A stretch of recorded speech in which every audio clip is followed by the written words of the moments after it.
बिस्मिल्लाहिर्रहमानिर्रहीम। अस्सलाम वालेकुम स्टूडेंट्स, मैं हूं हसान फरीद, आपका फिजिक्स टीचर। आज हम कम्युनिकेशन सैटेलाइट्स के बारे में पढ़ेंगे। बहुत ही इंटरेस्टिंग आर्टिकल है, तो आइए स्टूडेंट्स स्टार्ट करते हैं आज का आर्टिकल। स्टूडेंट्स, आप लोगों ने अक्सर ट्रैवलिंग के दौरान जब आप कहीं जा रहे हो गूगल मैप्स का यूज किया होगा, जिसमें आप जहां जहां जा रहे हो वो मैप जो है वो आपकी लोकेशन, आपकी पोजीशन, इवन स्पीड सब कुछ बता रहा होता है। लेकिन क्वेश्चन ये है कि उसको ये कैसे पता चलता है। ये हमारे पास सारा कमाल है सैटेलाइट्स का। सैटेलाइट्स के बारे में हम लोग पहले भी पढ़ चुके हैं। एक सैटेलाइट क्या होता है? एक सैटेलाइट वो ऑब्जेक्ट होता है जो जमीन के गिर्द घूम रहा हो। वो ऑब्जेक्ट जो है वो नेचुरल भी हो सकता है, जैसे चांद भी तो जमीन के गिर्द इतने अरसे से घूम रहा है, तो चांद एक सैटेलाइट है। लेकिन चांद क्योंकि खुद ब खुद घूम रहा है, इसे हम बोलते हैं नेचुरल सैटेलाइट। हमने नहीं भेजा उसे। लेकिन आमतौर पर हमने भी ऐसे ऑब्जेक्ट्स भेजे हैं जो जमीन के गिर्द रिवॉल्व कर रहे हैं मुसलसल। ये सैटेलाइट्स कहलाते हैं आर्टिफिशियल सैटेलाइट्स। और यही सैटेलाइट्स हैं जिनकी वजह से कम्युनिकेशन जो है वो पॉसिबल होती है। आप यहां बैठे बैठे अमेरिका कॉल करते हैं और आपको फौरन ही वहां से कम्युनिकेट हो जाते हैं। आप इतने डिफरेंट कंट्री से आने वाले चैनल्स देखते हैं। किसी कंट्री में स्पोर्ट्स चल रहा है, फुटबॉल का मैच चल रहा है, तो आप उसको लाइव देख रहे हैं। ये सारी कम्युनिकेशन कैसे मुमकिन है? ये सारी कम्युनिकेशन बेसिकली सैटेलाइट का ही कमाल है। लेकिन ये इतना आसान नहीं है। देखिए स्टूडेंट, सैटेलाइट डिफरेंट किस्म के होते हैं। मिसाल के तौर पर कुछ सैटेलाइट जमीन के बहुत करीब रिवॉल्व कर रहे होते हैं, क्योंकि जब वो जमीन के बहुत करीब रिवॉल्व करते हैं तो जमीन उनको इतनी स्ट्रॉन्ग ग्रेविटी से खींचती है कि उनको गिरने से बचने के लिए बहुत तेज स्पीड से मूव करना पड़ता है, जैसे कि आप देख रहे हैं। इसी तरह से कुछ सैटेलाइट जमीन से बहुत दूर भी होते हैं, और वो इतना दूर होते हैं कि जमीन की रोटेशन तेज है लेकिन सैटेलाइट स्लो है जमीन के मुकाबले में। इसी तरह से एक खास पॉइंट ऐसा होता है जहां पर हमारे पास जो सैटेलाइट है वो ऐसी खास स्पीड पकड़ लेता है जिस पर सैटेलाइट की जो स्पीड है और जमीन की जो रोटेशन है वो मैच कर जाती है या सिंक्रोनाइज्ड हो जाती है। सिंक्रोनाइज का मतलब है मैच कर देना, जिसकी वजह से जो सैटेलाइट है हमेशा जमीन के ऊपर एक पॉइंट के ऊपर रहता है, जिसकी वजह से हमें ऐसा लगता है जैसे वो सैटेलाइट रुका हुआ है। वो रुका नहीं हुआ, बल्कि वो मूव कर रहा है, लेकिन जमीन के साथ उसकी मोशन मैच हो गई है। ऐसे सैटेलाइट को जियो स्टेशनरी सैटेलाइट कहते हैं। और स्टूडेंट्स, जब हम कम्युनिकेशन करते हैं हम कोशिश करते हैं हमारा सैटेलाइट जियो स्टेशनरी हो। भला क्यों? क्योंकि वो पोजीशन फिक्स रखता है। जब पोजीशन फिक्स रखेगा उसकी पोजीशन चेंज नहीं होगी। तो इस तरह से हमें कम्युनिकेट करने में चीजों की लोकेशन फाइंड आउट करना बहुत आसान हो जाएगा। तो याद रखिएगा, कम्युनिकेशन सैटेलाइट्स बेसिकली क्या है? कम्युनिकेशन सैटेलाइट्स जो हैं, these are the satellites used for telecommunication, रवाबित के लिए, एक दूसरे से राब्ते के लिए यूज होते हैं। उस राब्ते में क्या क्या आ जाता है? उस राब्ते में टेलीफोन कॉल्स आ जाती हैं। उस राब्ते में और क्या आ जाता है जी? टीवी चैनल्स आ जाते हैं, और बहुत कुछ। तो हमारे पास सैटेलाइट्स का काम क्या है? पूरी दुनिया को जोड़े रखना। किसी भी कंट्री में क्या चल रहा है हर एक कंट्री को पता चल जाता है। रीजन क्या है? सैटेलाइट। नाउ स्टूडेंट्स, अभी मैंने जैसे कि आप लोगों को बताया कि सैटेलाइट्स कई किस्म के होते हैं, लेकिन टेलीकम्युनिकेशन सैटेलाइट्स यूजुअली कौन से होते हैं? जो जियो स्टेशनरी हो, ताकि वो जमीन के गिर्द एक ही पॉइंट पर हमेशा मौजूद रहे। नाउ स्टूडेंट्स, अब जो बहुत इंपॉर्टेंट बात है वो जरा देखते हैं। देखिए, हमारे पास जमीन जो है वो आपको पता है एक स्फीयर है, और जमीन जो है हम उसको आसान तरीके से स्टडी करने के लिए, उसके ऊपर कोई ऑब्जेक्ट की लोकेशन फाइंड आउट करने के लिए हम जमीन को इस तरह की डिफरेंट लाइंस में बांट देते हैं। ये जो हमारे पास लाइंस हैं इन्हें हम कहते हैं कि ये लॉन्गिट्यूड लाइंस हैं। अब ये जो लॉन्गिट्यूडनल लाइंस हैं, अगर आप देखें तो पूरे जमीन में अगर आप टोटल कैलकुलेट करेंगे तो डेफिनेटली 360 डिग्री बनता है, क्योंकि पूरे सर्कल में 360 डिग्री बनता है। तो इसी तरह से अगर एक सफेयर को आप पूरा रोटेट करेंगे तो उसके सेंटर पर 360 डिग्री रोटेट होगा। अब जरा इमेजिन करें, इस जमीन से कुछ दूर एक सैटेलाइट मौजूद है। अब ये सैटेलाइट जब इस जमीन पर सिग्नल फेंकेगा तो ये कुछ एरिया कवर कर सकता है। तो स्टूडेंट्स, अगर आप ये सिग्नल देखें, ये सिग्नल यहां से स्टार्ट होकर ये 120 डिग्री तक जो है वो जमीन को कवर कर रहा है। इसका मतलब मैं कहूंगा कि एक सैटेलाइट जो है वो जमीन के ऊपर 120 डिग्री कवर कर सकता है, इससे ज्यादा नहीं। इससे बाकी जगह जो है वो सैटेलाइट से छुपी रहेगी, वो उसकी कवरेज में नहीं आती। नाउ स्टूडेंट्स, अगर आप बाकी दुनिया को कवर करना चाहते हैं तो फिर आपको बड़े ही करेक्टली पोजीशन एक और सैटेलाइट चाहिए, वो भी 120 डिग्री मजीद कवर करेगा। और फिर हमारे पास तीसरा सैटेलाइट जो है वो बाकी 120 डिग्री कवर करेगा। तो हमने कितने डिग्रीज कवर कर लिए? 360 डिग्रीज, और यानी कि पूरी जमीन को कवर कर लिया।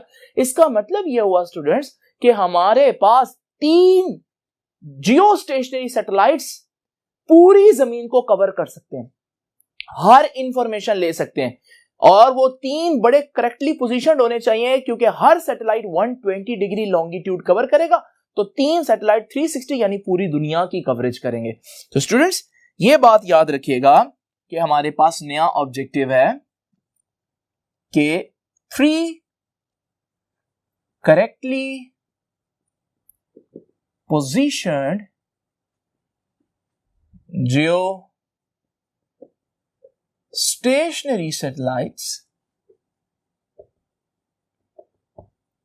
can cover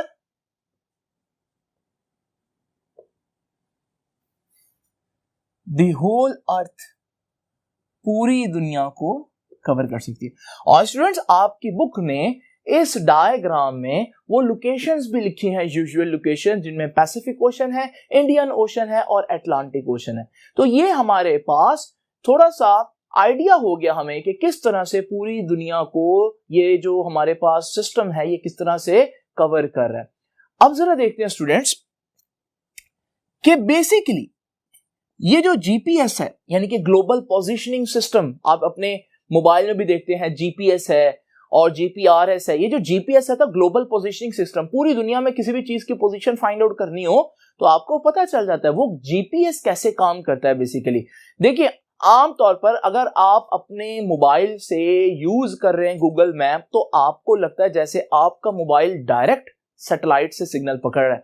हालांकि ऐसा नहीं होता और ना ही ऐसा हो सकता है, क्योंकि सिग्नल को सही इंटेंसिटी में पकड़ने के लिए हमारे पास बड़ी बड़ी डिशेस होनी चाहिए, और आपके मोबाइल के पास तो बड़ी बड़ी डिशेस नहीं है। इसका मतलब यह हुआ कि जो आपका मोबाइल है वो डायरेक्ट सैटेलाइट से कनेक्शन में नहीं है, बल्कि आपका मोबाइल जो है वो एक और जगह से कनेक्टेड है और वो जगह सैटेलाइट से कनेक्टेड है, और आप जितनी भी कम्युनिकेशन सैटेलाइट से करते हैं वो उस जगह से होकर जाती है, उन्हें बोलते हैं अर्थ स्टेशंस। तो अर्थ स्टेशंस बहुत इंपॉर्टेंट है।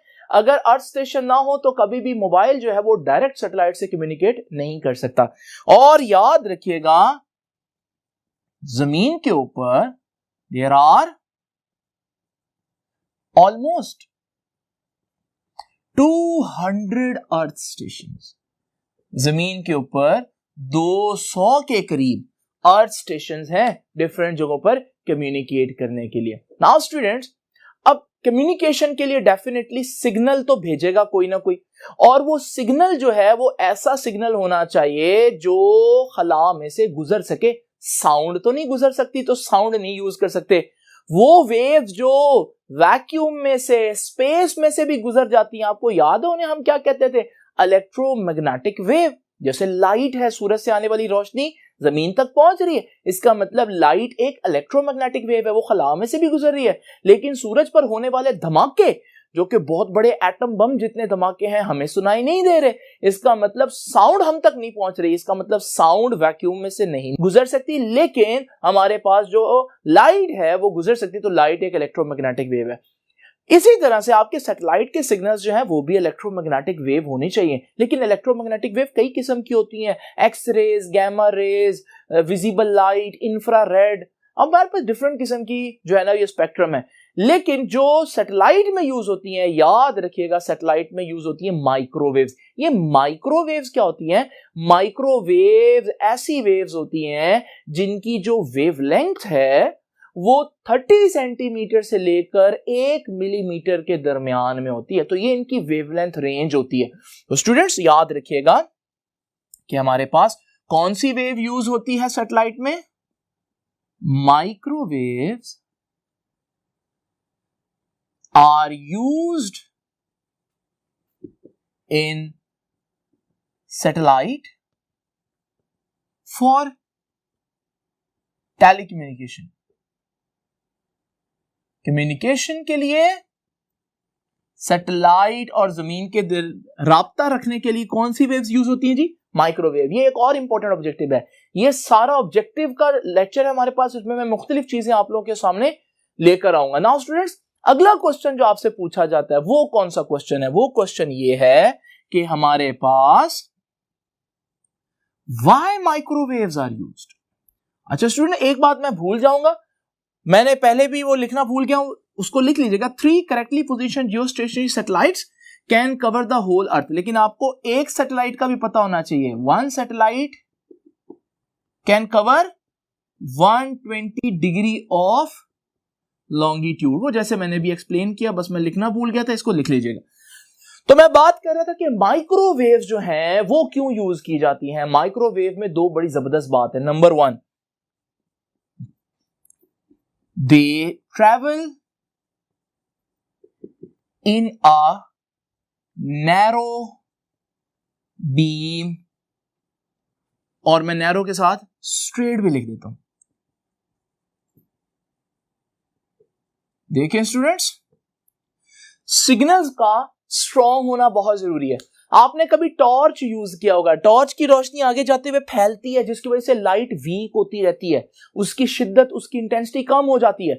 लेकिन लेजर लाइट जब आप यूज करें तो आप देखते हैं लेजर लाइट बिल्कुल एक पतली सी बीम में चलती रहती है, इस वजह से उसकी इंटेंसिटी लूज नहीं होती। बिल्कुल इसी तरह से हम माइक्रोवेव्स इसलिए यूज करते हैं कि वो लेजर की तरह चलती है, नैरो बीम में। और दूसरी बात क्यों यूज करते हैं कि microwave can easily pass through atmosphere.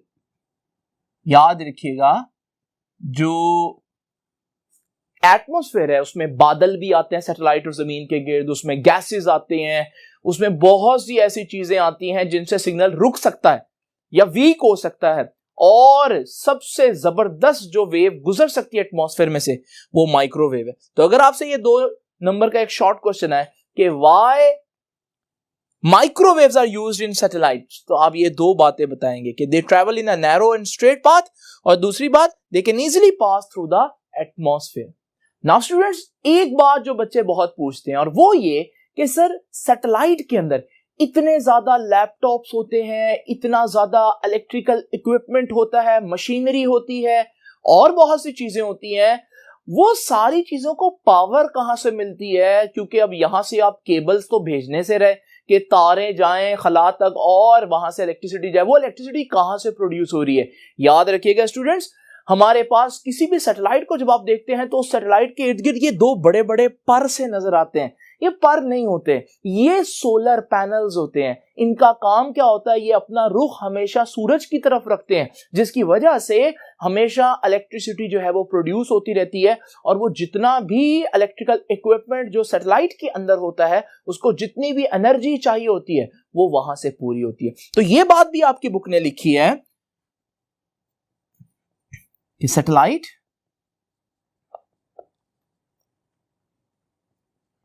provides energy to equipments, जितने भी इक्विपमेंट्स हैं उनको एनर्जी प्रोवाइड करता है using its large solar panels। जो उसके बड़े बड़े सोलर पैनल्स होते हैं उनको यूज करते हुए हमारे पास वो इलेक्ट्रिसिटी जनरेट करता है। तो स्टूडेंट्स, ये कुछ ऑब्जेक्टिव्स हैं जो मैंने आप लोगों को बताए हैं। अब जरा देखते हैं मजीद आपकी बुक आगे क्या कहती है। स्टूडेंट्स, अब जिक्र आएगा एक और चीज का जिसे हम कहते हैं इंटेलसैट।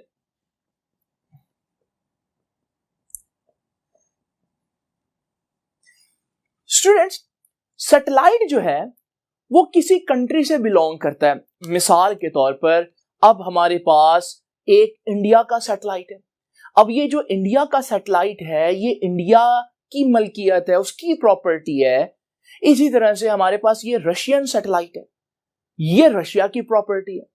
इसी तरह यूएसए के सैटेलाइट्स हैं, अमेरिका के सैटेलाइट्स हैं, लेकिन पाकिस्तान का सैटेलाइट नहीं है। फिर भी आप देख रहे हैं पाकिस्तान पे पास जितनी भी इंफॉर्मेशन आती है वो बाहर, कॉल्स भी आप सुन सकते हैं, डिफरेंट चैनल्स भी देख सकते हैं। तो सैटेलाइट को हम यूज तो कर रहे हैं लेकिन हमारे पास अपना सैटेलाइट नहीं है। तो क्योंकि दुनिया की हर कंट्री अपना सैटेलाइट नहीं बना सकती, तो फिर क्या करती हैं, डिफरेंट कंट्रीज जो है वो मिलकर एक सैटेलाइट ऐसा बनाती हैं या एक सिस्टम ऐसा बनाते हैं जिसमें बहुत से सैटेलाइट हो सकते हैं, जिससे वो सारी कंट्रीज फायदा उठाएंगे। वो सैटेलाइट बनाएगा कोई एक या दो मुल्क मिलकर, लेकिन उसको यूज सारे करेंगे और उसका जितना भी एक्सपेंस आएगा वो सारे करेंगे, वो उनकी जो कंबाइंड कोलैबोरेशन होती है। तो स्टूडेंट्स, ऐसा ही एक सिस्टम है इंटेलसैट। इंटेलसैट जो है सबसे पहले इसकी किस चीज की एब्रिविएशन है ये? It stands for international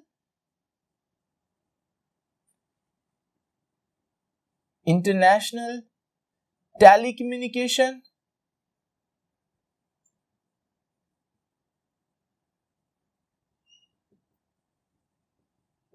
satellite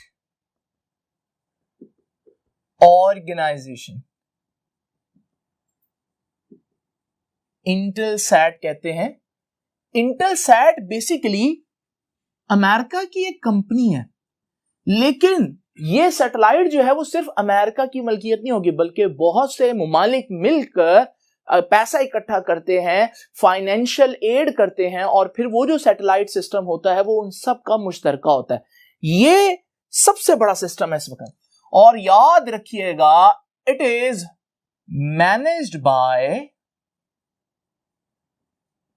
126 countries, 126 मुल्कों ने मिलकर ये जो इंटेलसैट सिस्टम है ये बनाया। और मैं पढ़ रहा था कि इंटेलसैट के पास इस वक्त 52 के करीब सैटेलाइट्स हैं। नाउ स्टूडेंट्स, इंटेलसैट का ये जो इदारा है, ये जो सैटेलाइट भेजता है, उनमें से एक सैटेलाइट की जो पिक्चर है वो आपकी बुक ने ये बनाई है। ये है इंटेलसैट 6। तो इंटेलसैट 6 को आप लोग देख सकते हैं, उसके वैसे ही सोलर पैनल्स भी नजर आ रहे हैं।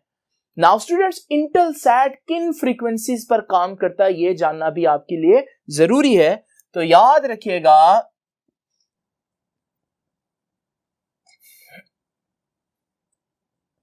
इंटेलसैट operates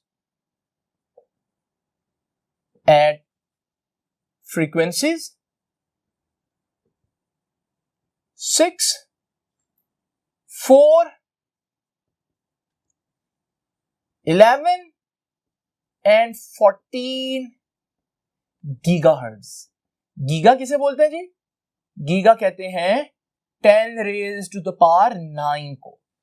तो हमारे पास ये है उनकी फ्रीक्वेंसी रेंजेस। और याद रखिएगा स्टूडेंट्स, ये डिफरेंट फ्रीक्वेंसीज क्या हैं और ये क्यों डिफरेंट फ्रीक्वेंसीज हैं, थोड़ा सा बता देता हूं, बच्चे पूछते हैं इस वजह से।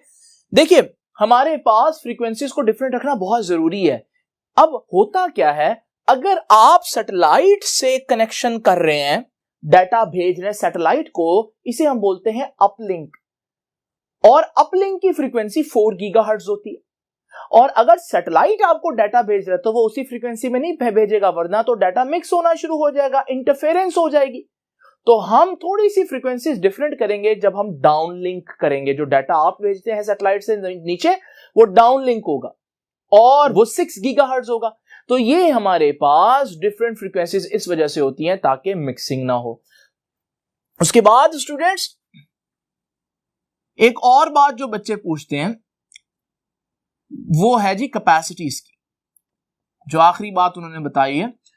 तो कैपेसिटी जो है वो कुछ इस तरह से है कि ये 30,000 इंटेलसैट जो 6 है, ये 30,000 टू वे टेलीफोन कॉल्स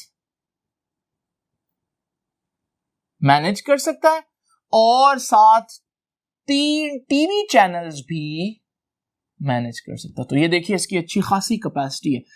तो स्टूडेंट्स, ये इंटेलसैट का कोई एक आध सैटेलाइट नहीं है। ये सैटेलाइट अगर आप देखेंगे तो ये इस तरह से दिखते हैं और ये हमारे पास डिफरेंट ऑर्बिट्स में डिफरेंट स्पीड से मूव कर रहे हैं। और मजे की बात है कि ये आपस में यूजुअली नहीं टकराते। एक आध वाकया ऐसा हुआ है, लेकिन आमतौर पर इनकी ऐसे खास तरह की लोकेशंस बनाई जाती हैं कि हमारे पास ये एक दूसरे से ना टकराएं। और स्टूडेंट्स, आप लोग समझते होंगे कि 2, 4, 8, 10 या 50 सैटेलाइट्स होंगे। ये सैटेलाइट हजारों की तादाद में है। अगर आप जमीन को खला में से देखें तो वो इस तरह से क्लियर नहीं नजर आती, बल्कि जमीन जो है वो इस तरह से ब्लर नजर आती है। उसकी वजह उसके गिर्द मौजूद हजारों किस्म के जो सैटेलाइट्स हैं वो है। तो स्टूडेंट्स, ये था थोड़ा सा कि सैटेलाइट की जरिए कम्युनिकेशन कैसे मुमकिन होती है। तो स्टूडेंट्स, आई होप कि आज का लेक्चर आपको इंटरेस्टिंग भी लगा होगा और समझ में भी आया होगा। आपसे मुलाकात होगी अब नेक्स्ट लेक्चर में। तब तक के लिए अल्लाह हाफिज।